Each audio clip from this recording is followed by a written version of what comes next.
Hello दोस्तों, स्वागत है एक बार फिर से आपके अपने यूट्यूब चैनल किरण लर्नर्स अकेडमी में। हम कर रहे हैं बिहार पुलिस के लिए प्रीवियस ईयर क्वेश्चन। और हम कर रहे थे सेट वन के हमने पहला पार्ट कवर किया था। 1 से लेके 25 तक क्वेश्चन कवर किए थे। टोटल 100 क्वेश्चन होते हैं, 100 क्वेश्चन होते हैं।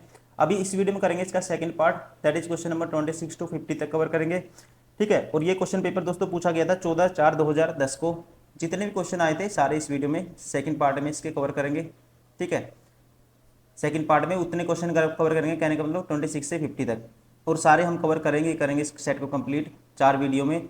और इस वीडियो में अभी स्टार्ट करते हैं सेट नंबर 1 का पार्ट 2, क्वेश्चन नंबर 26। प्रथम स्वतंत्रता संग्राम के बाद मुगल बादशाह बहादुर शाह जफर को निर्वासित किया गया। ठीक है, निर्वासित किया गया, तो इसका जो राइट आंसर होगा दोस्तों ये किया गया था ऑप्शन फर्स्ट, रंगून। रंगून कहाँ पे है? बर्मा में। ठीक है, 1857 के स्वतंत्रता संग्राम के बाद इनको, ठीक है, क्या कर दिया गया था? रंगून, बर्मा के रंगून में भेज दिया गया था इनको।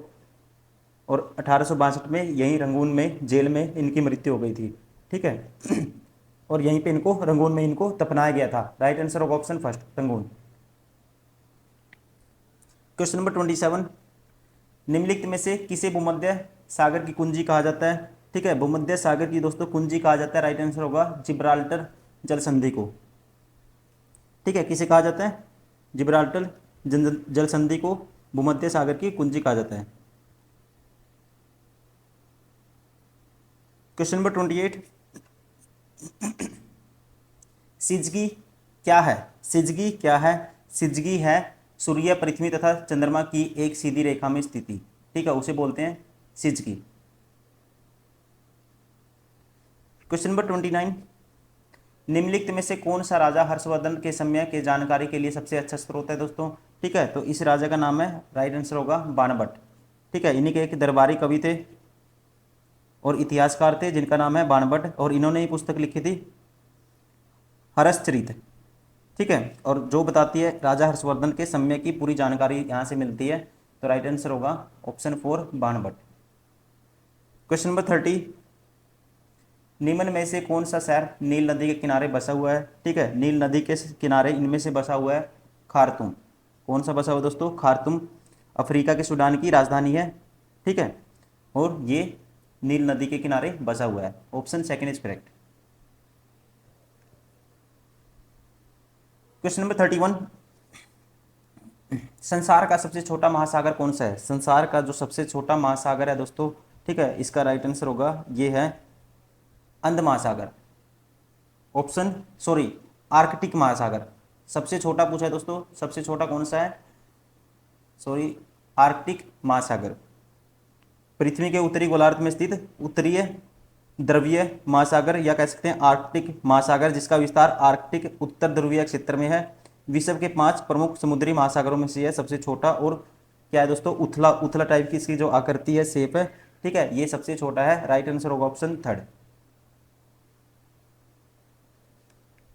क्वेश्चन नंबर 32, निम्नलिखित में से कौन सा संविधान संशोधन यह कहता है कि ग्राम पंचायत से 1/3 सीटें महिलाओं के लिए आरक्षित होनी चाहिए? ठीक है, ये कहता है, राइट आंसर होगा 73वां संविधान संशोधन।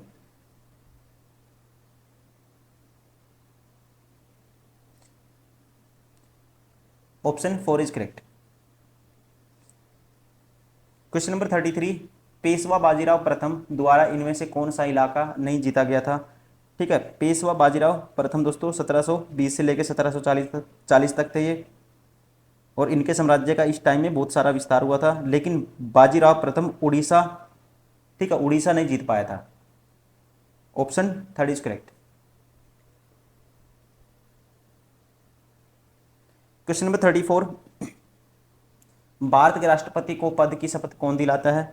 भारत के राष्ट्रपति को पद की शपथ कौन दिलाता है? आसान क्वेश्चन है, तो ये दिलाता है भारत का मुख्य न्यायाधीश, न्यायाधिपति। Option 4 is correct.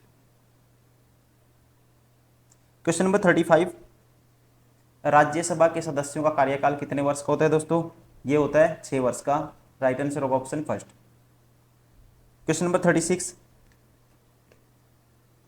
भारत में मुगल शासकों का निम्नलिखित में से कौन सा अवरोही क्रम है? और अवरोही, अवरोही मतलब कि घटता क्रम। ठीक है, घटता क्रम बताना है आपको कौन सा है। देखो, सबसे पहले दोस्तों इनमें से अकबर और हुमायूं, हुमायूं का जो टाइम पीरियड था ये था 1530-40 फिर 55-56, ठीक है, 30-40 फिर 55-56। तो पहले तो हुमायूं आएगा, ये ऑप्शन 12 हो गया। फिर उसके बाद दोस्तों अकबर आया था, अकबर का 56 के बाद 1605 तक अकबर। फिर जहांगीर आया 1605 से 1627, और फिर शाहजहां आया था 1627 से 1656। तो राइट आंसर होगा ऑप्शन 4।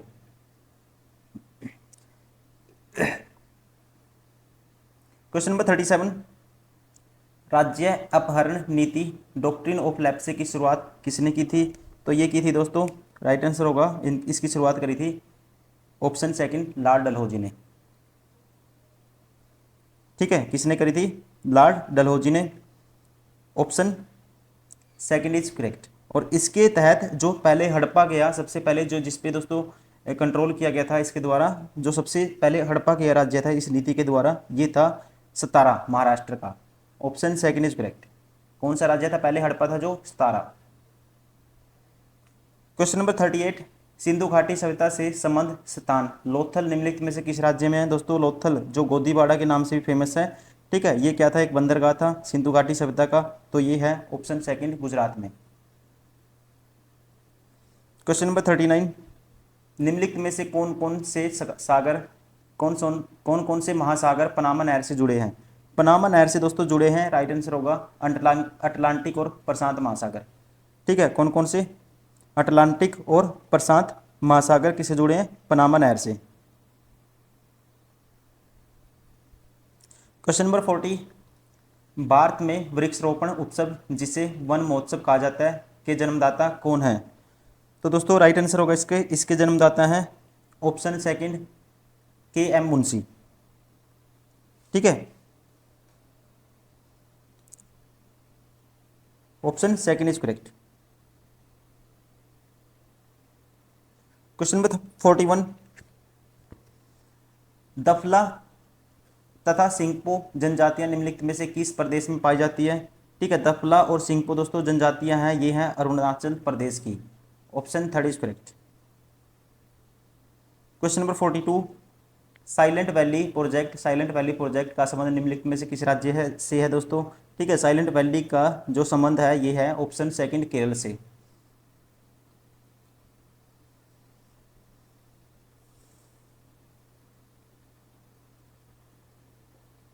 क्वेश्चन नंबर 43, तुजू दर्रा भारत के किस देश से मिलाता है? तुजू दर्रा भारत को किस देश से मिलाता है? तुजू दर्रा दोस्तों भारत को मिलाता है, इसका राइट आंसर होगा किससे? Myanmar. Option first is correct. ठीक है, तो यहाँ से एक म्यांमार में दोस्तों मणिपुर से होकर एक रास्ता जाता है, ठीक है, तो हम कह सकते हैं भारत को मिलाता है म्यांमार से। Option first is correct. Question number 44, Bharat का दक्षिणतम बिंदु इंदिरा पॉइंट निम्नलिखित में से कहाँ स्थित है दोस्तों? इंदिरा पॉइंट आता है कहाँ पे? बड़ा निकोबार में। ठीक है, बड़े निकोबार द्वीप से ऊपर स्थित है दोस्तों ये, और ये गांव है, और भारत का क्या है? दक्षिणतम बिंदु है, south point. Option third is correct. Question number 45, Bharat का सबसे लंबा बांध, ठीक है, भारत का दोस्तों सबसे लंबा बांध है, इसका राइट आंसर होगा ऑप्शन सेकंड हीराकुंड। कौन सा है? हीराकुंड बांध, जो उड़ीसा में है, और ये महानदी पर बनाया गया है।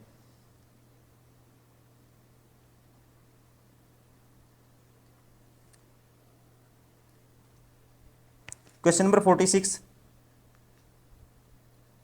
पृथ्वी के भू पृष्ठीय सतह को इस नाम से भी पुकारते हैं? पृथ्वी के भू पृष्ठीय सतह को इस नाम से पुकारते हैं। तो दोस्तों पृथ्वी का जो भू पृष्ठीय सतह है इसे और क्या कहते हैं ये आपको बताना है। इसे कहते हैं, ध्यान रखना है आपको, सियाल। ठीक है, पृथ्वी के भू पृष्ठीय सतह के को सियाल के नाम से भी जाना जाता है, क्योंकि यहाँ पे जो इसकी भू परपटी है इसमें सिलिका और एल्यूमिनियम दोस्तों ये ज़्यादा पाए जाते हैं। ठीक है, इनसे निर्मित है, और इनसे निर्मित होने की वजह से, इनसे बने होने की वजह से इसे सियाल भी बोला जाता है। क्वेश्चन नंबर 47, किस अंग्रेज ने पहली बार भागवत गीता का अंग्रेजी में अनुवाद किया था? ठीक है, भागवत गीता का अंग्रेजी में अनुवाद किया था, राइट आंसर होगा ऑप्शन सेकंड चार्ल्स विल्किंस ने। किसने किया था दोस्तों? चार्ल्स विल्किंस ने किया था। कब किया था? 1784 में। क्वेश्चन नंबर 48, निम्न में से किस भारतीय शासक ने आधुनिक तर्ज पर विदेशों में अपना दूतावास खोला था? तो ये खोला था, राइट आंसर होगा टीपू सुल्तान ने।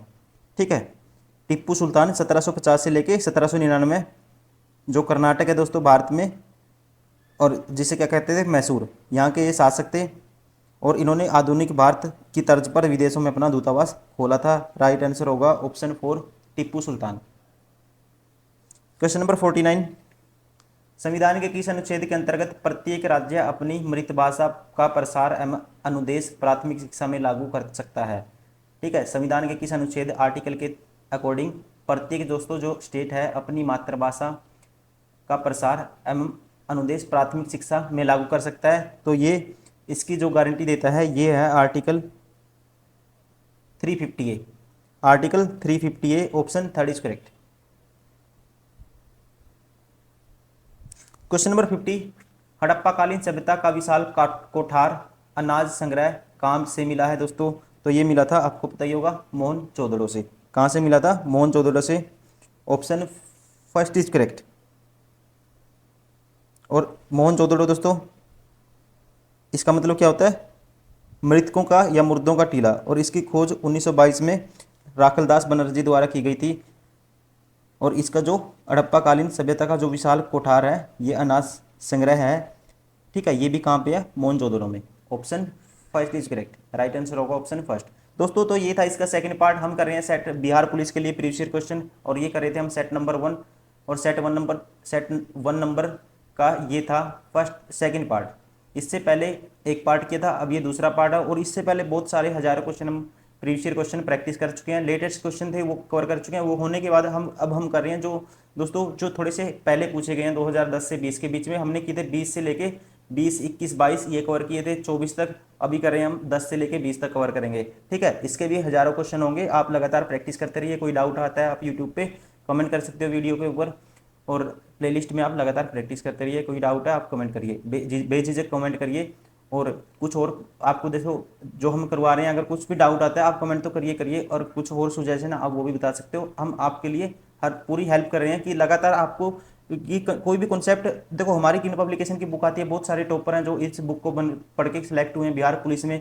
आप जाके प्ले लिस्ट में देखिए, आप वीडियो दिख जाएंगे, यूट्यूब का जो रिव्यू है वो दिख जाएंगे कि इस बुक से आप कैसे सिलेक्ट हो सकते हो। आपको अपना कंटेंट तो रिवाइज करना ही करना है, लेकिन PYQ से बेस्ट कुछ नहीं हो सकता। आपको यहाँ से सिलेबस का आइडिया भी होता है, और यहाँ से आपकी प्रैक्टिस भी सेम ट्रैक पे आप चलते रहोगे। जैसे एग्जाम में अक्सर जैसे क्वेश्चन पूछता है वो सारे कॉन्सेप्ट आप क्लियर आपके साथ ही साथ होते रहेंगे। तो चलिए इस वीडियो में इतना ही, फिर नेक्स्ट वीडियो में करेंगे इसका next part. Thank you, bye bye, take care.